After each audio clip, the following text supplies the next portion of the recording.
Imagine a song made out of just these 4 notes, lasting for months. In the event of an emergency, can you depend on law enforcement and first response if your family member has special needs? To quote Dr. Seuss, "A person's a person, no matter how small." Despite a tough economy, UWF continues to grow and shine.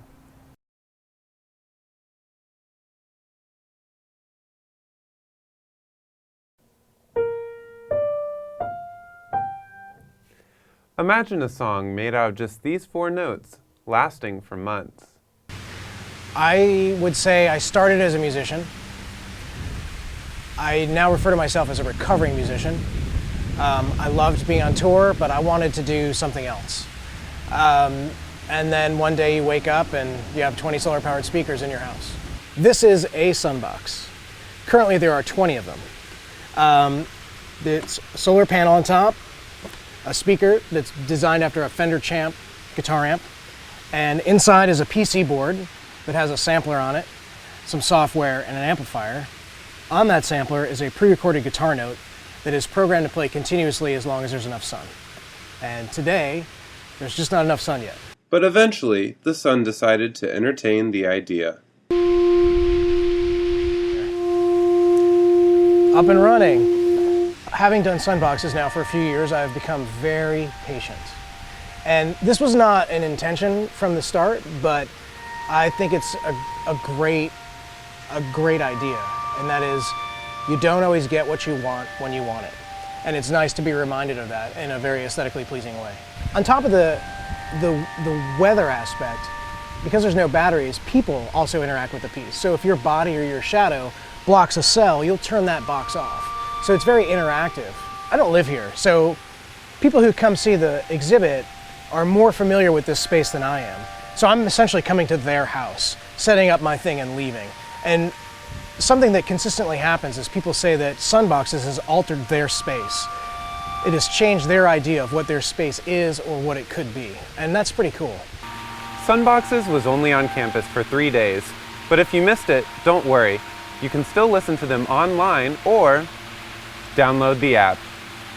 This makes for some pretty good study music. I'm Nathan Smith, reporting for Nautilus News.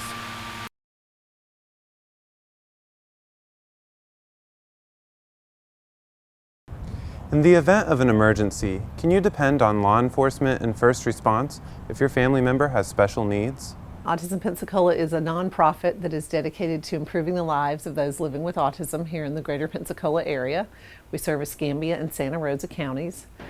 And we do whatever we can to help improve life for those who live with autism and those who love someone who lives with autism. Early this winter, we had a situation where a young man with autism was arrested and charged with battery, and he had to go into the legal system. So we feel like there would have been a different, that might have been treated a little differently if people were a little more aware of what autism is and what causes some of their behaviors. We're going to have a conference on March 29th and 30th. The evening on March 29th is geared to the parents and to other family members and just the community at large to come and hear some nationally recognized experts talk about issues with those with autism and safety, those with autism in crisis situations.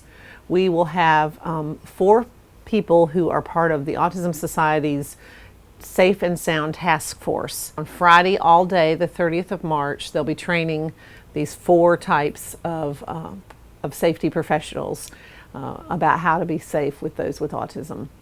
And we're very excited to bring all of them in here to Pensacola. We're considering this a regional conference. It's going to be held at Pensacola State College in Milton. It is a free conference. We really want lots of people to come out and learn from these great professionals. I think being the parent of a child with autism has redefined my definition of success. I now feel like success is being happy and being independent, and you find your way to your own happiness. And so for me, with my son, that's what I hope for him. This conference will not only promote autism awareness, but it will give law enforcement and emergency responders the opportunity to show their dedication to serving their community.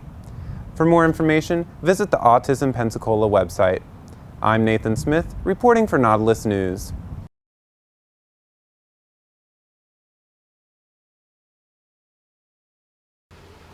To quote Dr. Seuss, "A person's a person, no matter how small." My very favorite moment I can't tell you because it would spoil it. Seussical the musical is, it's sort of a mishmash of a lot of Dr. Seuss's works put to music. It's largely based on the story Horton Hears a Who, which a lot of people are familiar with from their childhood.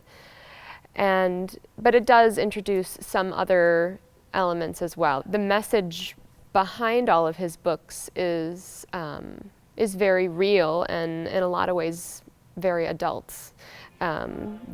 We repeat in the play over and over again, a person's a person no matter how small. And it's a lot about giving sort of equal treatment and equal opportunity to everyone, even if they happen to be different than you or happen to have different views on issues than you do.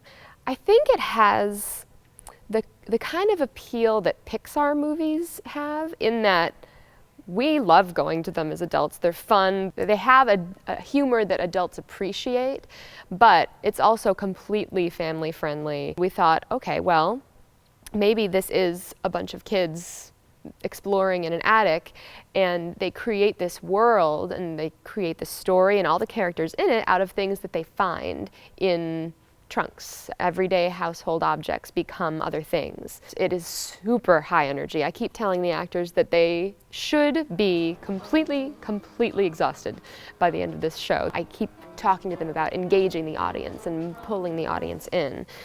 So I hope that will translate to the people who come to see it.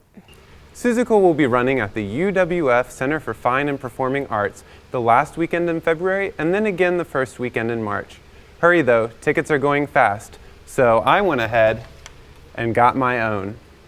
I'm Nathan Smith, reporting for Nautilus News.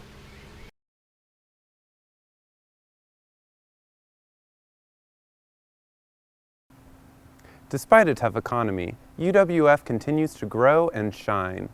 Many places are struggling to stay even because the demographics are not particularly favorable everywhere. Here, we're anticipating, we have about 12,000 students now, and we're anticipating at least 200 more new freshmen over the number we had in this current year. And with the eventual notion that the university will grow several thousands beyond that even. So this is a exciting and growing place. And no matter what the economy state, with more students comes a need for more faculty. As the enrollment grows, we need more faculty just to help us maintain the size of the student-faculty ratio, as it's often referred to. Because most of us think that the quality of the education we offer is directly related to that. That is, the smaller you can make the classes, the more individualized attention and the higher quality the educational experience is for students and faculty. And it's not just a few faculty members that are getting hired, it's over $1.7 million worth. Well, actually, the university is searching for more than the number of faculty represented by the 1.7 million. The 1.7 million number came from what is anticipated from differential tuition. I always have to give the final approval for the people we hire, but generally the departments and the deans of the various colleges go about the process of interviewing faculty and recommending who we should hire. And while the new hires for the three colleges may not all come at once, this is still sure to prove UWF's dedication to supplying a quality education for its students, all while giving us a sneak peek of more great things to come. For more information, visit the Academic Affairs Budget website. I'm Nathan Smith, reporting for Nautilus News.